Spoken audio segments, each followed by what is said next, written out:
Bueno, pues allá vamos. Última mesa de OneFest 2023. Gran horror. Tenemos aquí a Chelo del mundo de Bus. Bienvenida.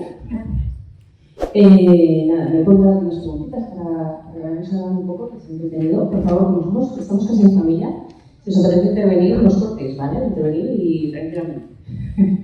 Bueno, pues podríamos decir que es un proyecto muy chulo, ¿no? Que lo lideras desde hace cuánto tiempo. Pues creo que en marzo del año que viene era 4 años. 4 años de proyecto. En plena pandemia. Sí. Me había contado por aquí que eres diseñadora gráfica, pero bueno, que estás dedicando un poco a la comunicación también ahora. Sí. Bueno, yo, aunque suene raro, yo empecé estudiando medicina. Porque tenía buena nota y cuando tienes buena nota es como que estás obligado a nada. Horrible. La peor experiencia de mi vida. Digamos que soy bastante aprensiva, que me mareo, que me desmayo con un circo. Así que mi sueño siempre había sido Bellas Artes, pero tengo unos padres que se preocupan demasiado y me dijeron no. Entonces acabé en diseño gráfico y pues bueno, de ahí hasta ahora. Muy maravilloso. Hemos seguido tus pasos por redes sociales, a Chelo la invitamos completamente, bueno, yo es que soy seguidora suya hace un montón de tiempo. Entonces te hemos visto funcionar por ahí, hemos visto pues, la pasión que tienes por la lectura, ¿no? Y sobre todo por esos libros que como que nos gustan mucho a todos, ¿no? Así se la Entonces, ¿de dónde te viene a ti esta pasión por la lectura? ¿Desde pequeñita o te enganchaste ya con un poco más de tiempo? ¿Cómo fue? Lo mío es genético. Yo lo he visto, eso que dicen los niños hacen lo que ven los padres y lo que ven los abuelos, en mi caso ha sido siempre así. Yo a mi abuelo lo recuerdo siempre con un libro en la mano. Son géneros muy distintos porque él siempre ha leído histórica. De hecho, me acuerdo cuando empezó a hacerse mayor, hubo un día que me vino muy preocupado y me dijo, creo que me está fallando la memoria porque ya no me sé los Reyes Godos en orden. Y yo me quedé pensando, pero es que yo no me los he sabido nunca, o sea, no tienes que preocuparte. De mi abuelo lo heredó mi padre y de mi padre pues me ha llegado a mí y desde muy pequeña. Yo tenía una obsesión por las historias, por escucharlas, por contarlas, por leerlas y no, ha sido algo que he tenido siempre. ¿Alguien de la sala se sabe los Reyes Godos? Hay una canción que es gigante, ¿no? Puede ser. De coña, que te los dice. Entonces, si te aprendes la canción, que siempre es más fácil, pues al final. Genial. Bueno, ¿cómo descubres entonces el género del terror y la novela gótica? Supongo que estaría en casa, ¿no? Por lo que has comentado.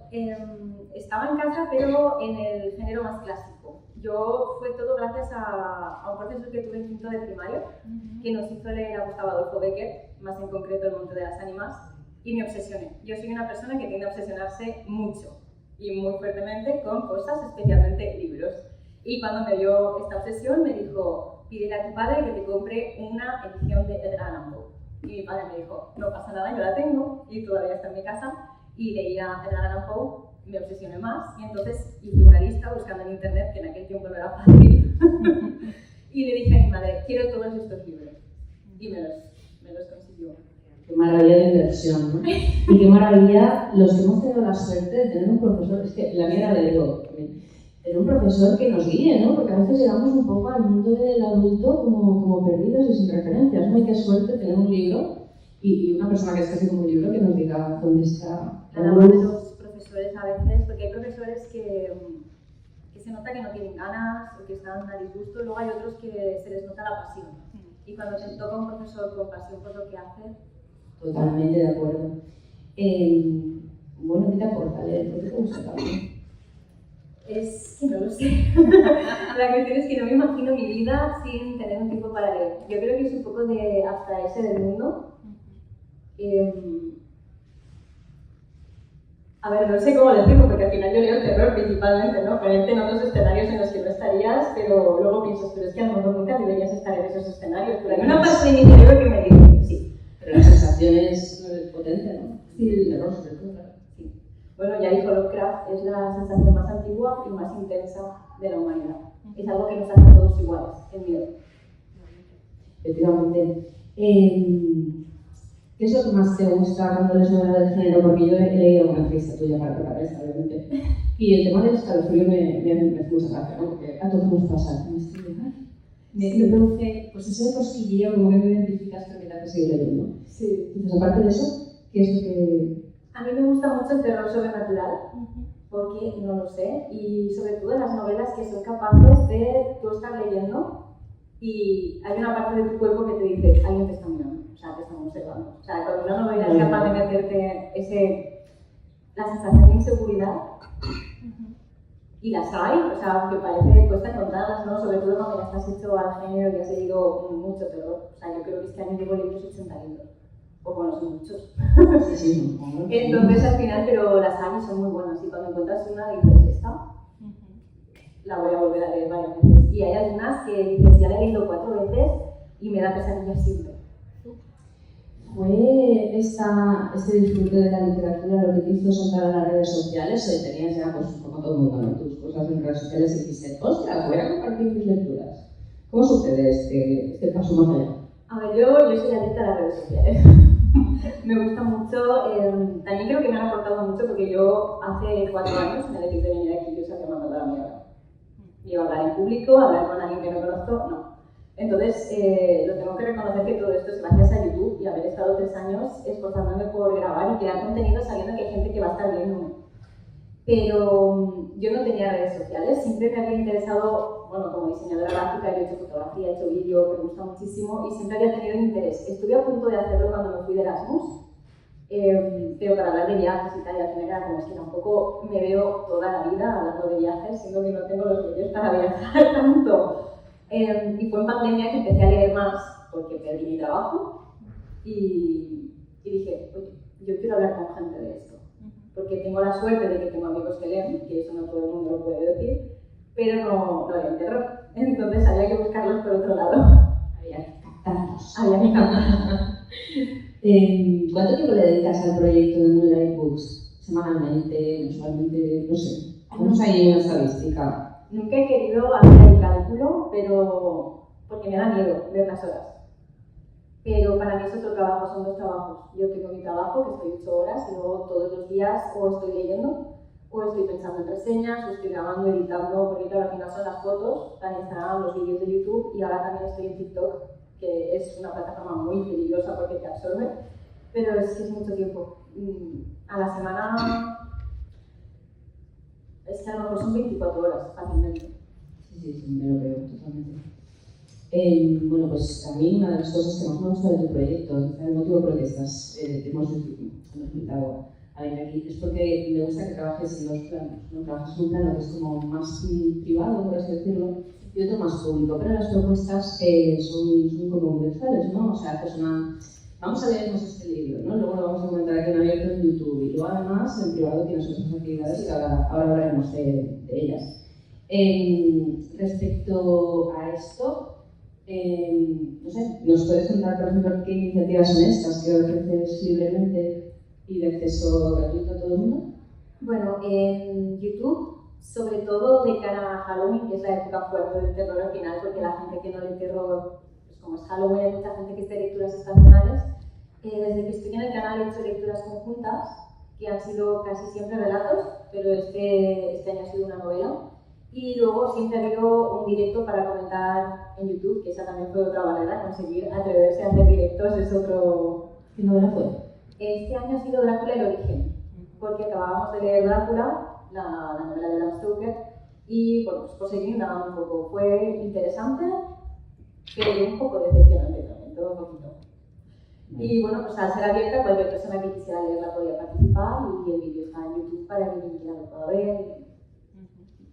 Haces también regalons, creo que se llaman. Sí. De todos los directos, que es una cosa muy guay, ¿no? Yo me he ido a varios y bueno, en ese otro lado, quizá, están los clubes de lectura, ¿no? Sí. Llevas 2 clubes de lectura que yo sepa. Sí. Online. Háblanos un poquito de esto. Bueno, esto empezó porque todo esto creo que lo originó realmente de forma inconsciente mi profesor de literatura de quinto de primaria cuando me introdujo en el gótico, y sí que leí varios libros, sobre todo los más archiconocidos dentro del género, que al final creo que cualquiera ha leído uno por lo menos: Drácula, Frankenstein, El retrato de Dorian Gray, El fantasma de la ópera.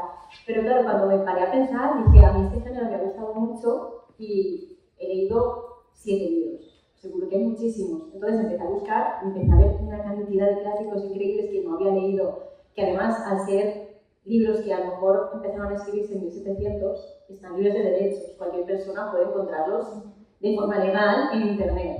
Y digo, este es una buena forma. ¿Y cómo lo hago? Yo pues voy a crear un club de lectura y a ver si hay gente que quiere leerlo y podemos comentarlos. Yo creo que podría escribir un ensayo sobre el gótico ahora mismo.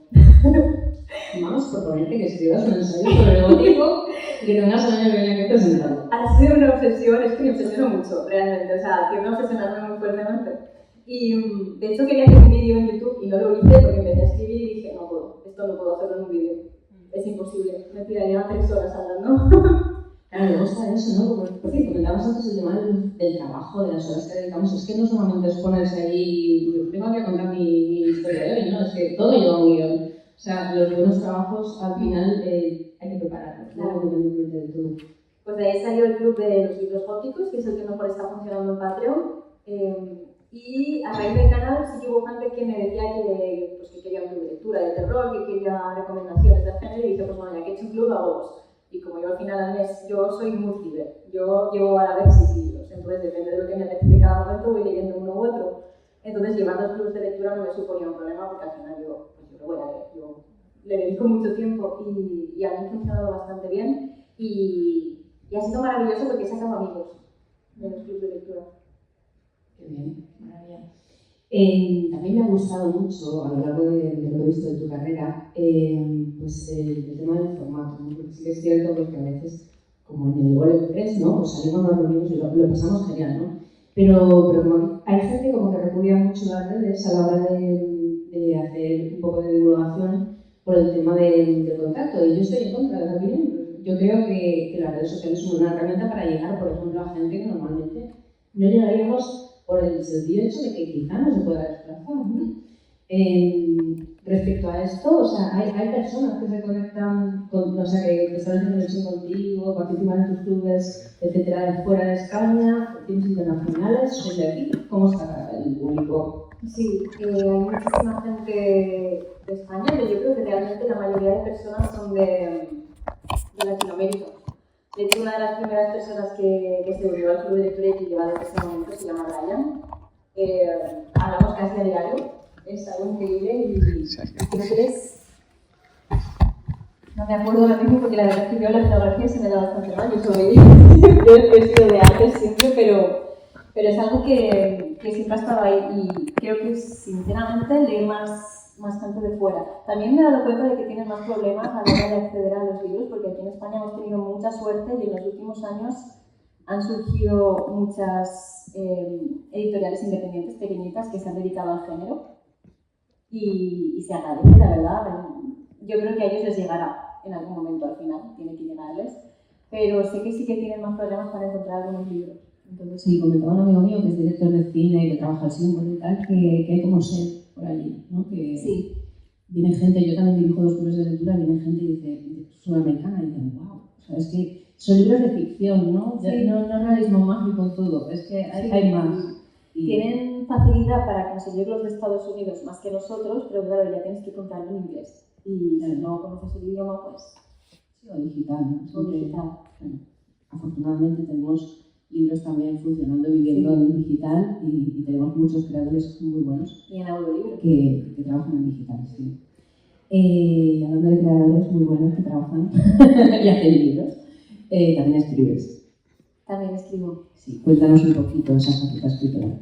Yo creo que me salió la parte casi a la vez el amor por la lectura. Hace no mucho estaba mi madre revolviendo en casa y salió, creo que es lo primero que yo escribí, y era una obra de teatro. O sea, a mí nunca me han gustado las cosas familiares.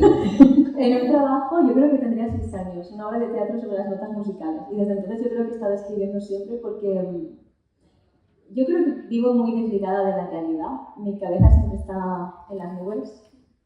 A lo mejor estamos hablando tú y yo ahora y aquí hay una zona en mi cerebro que está pensando en, yo qué sé, en vampiros, como decían ellas antes, o en brujas en pueblos. ¿Y por qué? No lo sé, no he sabido explicarlo nunca. Y llevo escribiendo desde entonces, no he podido parar. ¿Y respecto a publicar, o estás a publicar, o eres de las personas que escriben para ti y pues, nos vamos a quedar en el momento? A mí me encantaría publicar. Tengo algunos audiolibros, audiorelatos que he narrado en mi canal, poquitos, la verdad. Pero es que el hecho de... Yo no sé si esto soy yo, porque soy un poco rara, pero una vez escribes, dices, ahora tengo que publicar, y entonces a mí me viene el bloqueo. Yo no tengo el síndrome de impostor cuando estoy escribiendo, me viene cuando ya he terminado. Entonces, lo que sí que he intentado ha sido publicar por Amazon, pero a mí Amazon me ha vencido. Yo soy diseñadora, gran parte de mi trabajo me dedico a maquetar revistas, dossiers, maquetar productos físicos que podría considerarse un libro. Pues me pongo a maquetar el libro y no puedo. Bueno, pues a lo mejor hay que darle tiempo a que la cosa fluya y salga de forma natural y ya está. Pues tenemos tiempo, vamos súper bien. Pero creo que es el momento de que si a alguien le apetece preguntar alguna cosita, la pregunte. ¿Preguntas por ahí? La gente de comunidad oscura. Sí, a mí me ha encantado conocerte, no te conocía, y soy profesora de instituto.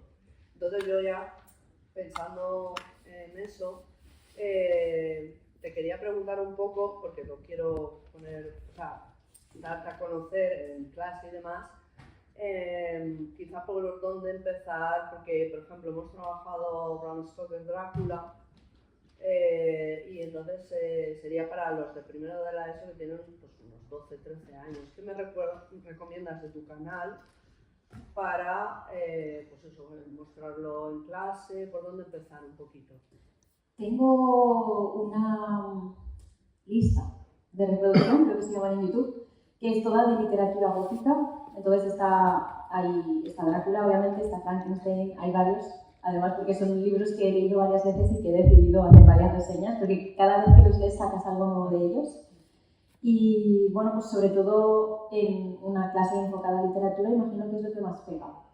Luego sí que hay, pues bueno, si hablarais, están también divididos por temáticas, pero eso ya creo que es un poco más dependiendo del gusto del adolescente en sí. Un poco esa opción de decir, mirad, tenemos aquí este youtuber que os puede explicar según vuestra gusto personal, os podéis ir por aquí, un poco esa era la idea. Sí. Y tengo una pregunta, perdón que me cuelo. ¿Qué opinas sobre las reinterpretaciones de las obras clásicas? Porque, claro, se adaptan, ¿no? El lenguaje cambia, está vivo, lo sabemos todos. Entonces, tú que eres amante del gótico y te veo ahí purista, ¿qué opinas de estas reinterpretaciones? Bueno, yo he cambiado muchísimo con estos 4 años, porque a mí me decían un retelling de, y era como, yo no quiero saber nada de eso es basura. Tampoco está mal hecho, ¿no? Tú no puedes juzgar sin haberlo leído. Y este año he leído varios retellings y al final, bueno, tú vas con el punto de vista de que el libro que estás leyendo se ha escrito hoy, no se escribió en el siglo XVIII, entonces hay cambios. He leído 2 retellings de Drácula este año y me han gustado. A mí es algo que me falta en la novela de Drácula y es conocer el punto de vista de Drácula. O sea, es una novela epistolar, todo el mundo tiene voz menos Drácula, que encima es quien le da el nombre y es como que realmente me encantaría saber su punto de vista porque yo creo que está demonizado. La gente me dice siempre que estoy haciendo apología del veganismo, ¿no? Pero ¿cuántas personas mata Drácula en la novela? ¿Cuántos animales mueren para que una persona coma en un mes? Es un poco hipócrita, entonces es como que siempre me hubiera gustado. Y a pesar de que estos 2 retellings ninguno estaba desde el punto de vista de Drácula, si alguien lo quiere escribir, por favor que me lo mande, pues me han gustado. Y obviamente siempre salvando las distancias de que no es el clásico, el retelling tiene que ir con respeto, darle otro punto de vista, pero últimamente me están gustando. No, nunca pensé que fuera a decir esto hace 4 años. Bueno, maravilloso. Más preguntas por ahí. ¿Cuál es? No lo sé, está en inglés, pero lo leí en un libro sobre Drácula, en la parte de atrás, como se le da sobre las referencias, donde se supone que es inocente. Pone como ejemplo que a Lucy no la mata Drácula, puesto que Van Helsing le mete la sangre de 4 tíos, y por lo tanto esa sangre no va a ser útil para él. A no ser que sea Adele. Tú estás demonizando a una persona a la que no entiendes, y por lo tanto la estás vampirizando. Pero ¿qué quiere eso? Entonces empieza a poner, y claro, es un poco, su libro, es un tema entendido un poco cogido por los pelos. Sí. Pero básicamente de que podría ser inocente, y que simplemente son personas que son de clase media las que están criticando a la clase aristocrática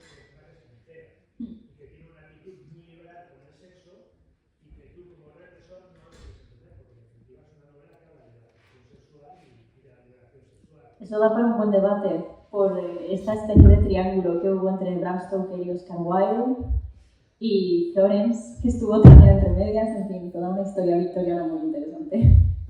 Pues vamos a tomar nota, ¿eh?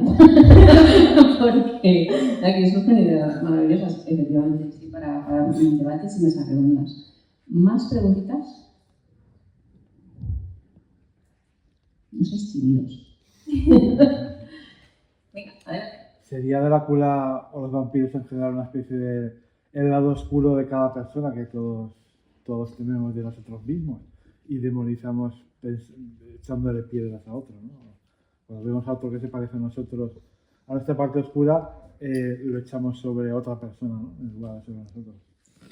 Yo creo que en ese momento el vampiro representaba lo que la sociedad establecía que estaba mal, pero que había muchas personas que a lo mejor secretamente, sobre todo por esa libertad sexual, la bisexualidad que es muy obvia en Drácula, y yo creo que al final hubo muchísima influencia por lo que le pasó a Oscar Wilde. Oscar Wilde y Bram Stoker fueron coetáneos, coincidieron además en la universidad, y Oscar Wilde estaba enamorado de la mujer que se casó con Bram Stoker. Lo que pasa es que Oscar Wilde era bisexual, tuvo un romance con otro joven y acabó en la cárcel.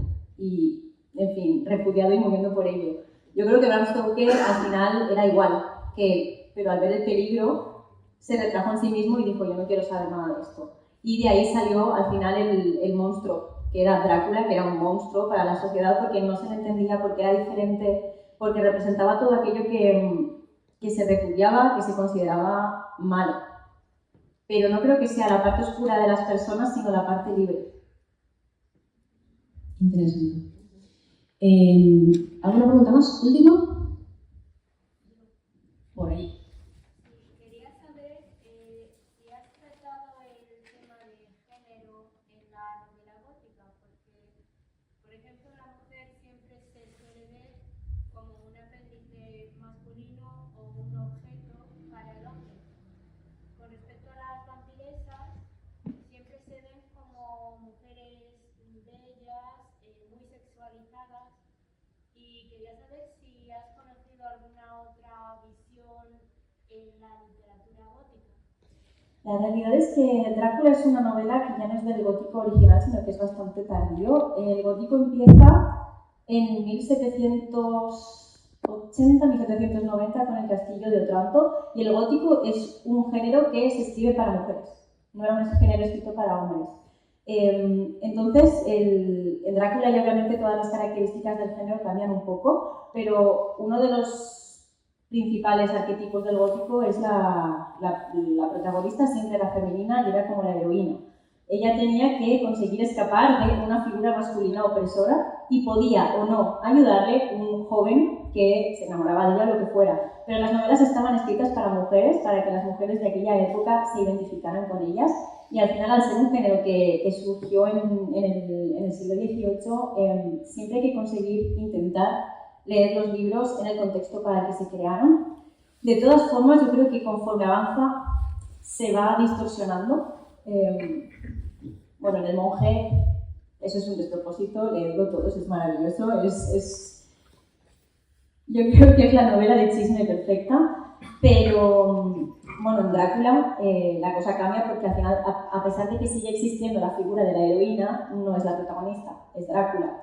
Y se vuelve a retomar quizás un poco en El fantasma de la ópera, pero es algo que se va desdibujando en el género. En la actualidad, en el gótico contemporáneo, sí que se ha vuelto a esa estructura y además sí que tiene como un toque más de...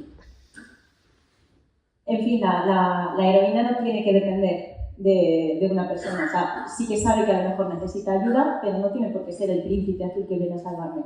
El libro hay que saber leerlo en su momento, pero también hay que saber los fallos que tiene. Y al final ya no solo el gótico, sino toda la literatura que se escribía en aquel momento, al final, pues bueno, reflejaba cómo era la sociedad. Y por desgracia, pues no era una sociedad de derechos igualitarios para las mujeres, ni para los homosexuales, ni para nadie. Venga, va, una más. Si alguien se anima, última. Por ahí.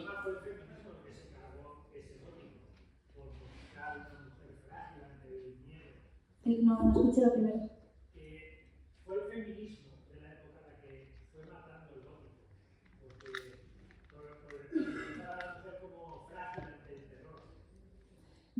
Nunca me ha parecido, ni siquiera en el Castillo de Otranto, que la figura femenina sea frágil. Luego tenemos también el feminismo encubierto que hay en Frankenstein. Con Frankenstein estamos hablando del miedo a lo desconocido, al extraño, al monstruo, pero ese monstruo es una analogía de lo que ella sentía por ser mujer y de cómo se sentía en la sociedad. Hombre, claro que lo tenemos todos, pero en aquella época el problema es que tú, siendo hombre, podías publicar y Mary Shelley para publicar Frankenstein tuvo que firmar como su marido. Claro, en las Bronte hay toda una tradición de autoras que tuvieron que... Las Bronte creo que eran Bell, ¿no? Eran no sé qué Bell. Sí. ¿Más preguntas? ¿Última de verdad? Si no, yo, ¿eh? Bueno, un apunte pequeñito que acaba de Mary Shelley, que tengo entendido, yo no lo he leído, pero la primera novela de vampiros fue de un médico, Polidori, que la escribió en la Villa Diodati con Mary Shelley. La misma noche, sí. El vampiro de Polidori. No sé si es el primero de todas formas. Sí que se ha comercializado con el primero, pero tengo mis dudas. Sí, históricamente hay anteriores, sí. Bueno, pues nos comentan que tenemos que acabar ya. Así que muchísimas gracias, Chelo, por haber venido. Un placer enorme conocerte en persona, ¿no? Os animo a quien no conociera antes a Chelo a, por favor, seguirla en Moonlight Books, perdón, que tengo un pie en la boca. Moonlight Books, ¿vale? Yo la conocí en Instagram, se descubrí ahí. Pero bueno, podéis estar horas y horas viendo su contenido porque es delicioso. Muchas gracias. Y eres un encantador de última invitada. Así que, nada, muchísimas gracias a todos por haber estado aquí. Y seguimos un poquito más con el